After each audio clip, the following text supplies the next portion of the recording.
Hello, everyone, and welcome back to another week of Sabbath School Nuggets. But before we begin, I just want to say thank you to Seth for his great insights into last week's lesson, the central issue, love or selfishness. Now, this week our lesson is entitled, Light Shines in the Darkness.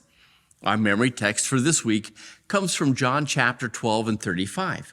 Then Jesus said to them, "A little while longer, the light is with you. Walk while you have the light, lest darkness overtake you. He who walks in darkness does not know where he is going." Many years ago, my family and I were vacationing in the United States, and we decided that we wanted to visit what is known as the Jewel Cave System. This system of caves is 349 kilometers in length, making it the second largest cave system in the U.S. At one point, our tour guide took us to one of the deepest parts of the cave.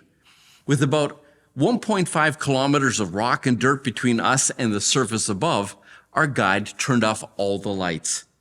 To say that it was dark was an understatement. I'd never experienced anything like it before.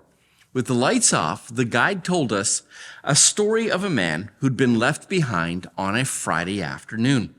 His coworkers, not knowing he was there, turned off all the lights, as they left.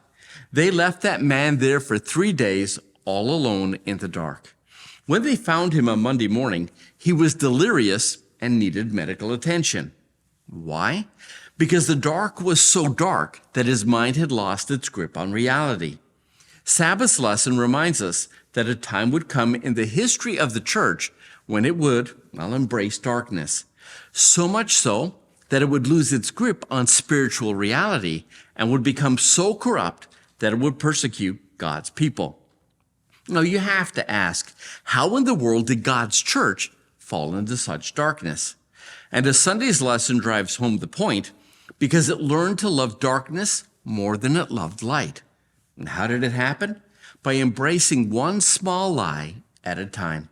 You see, if Satan wants to deceive a person, he doesn't do it with a full frontal attack. It was more like what he did with Eve.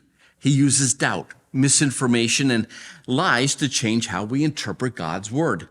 First, he causes you to question God's word. Then he causes you to question God's intentions. And then he causes us to question God's will. All in the hopes of changing how we even see God himself. You see, Satan knows that if he can change the way you think, then he can change the way you behave. So imagine what happens when our thinking goes spiritually dark.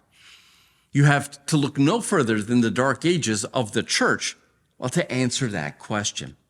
And that was our nugget for today. Please have a look at your lesson, and we'll talk about these things later in the week.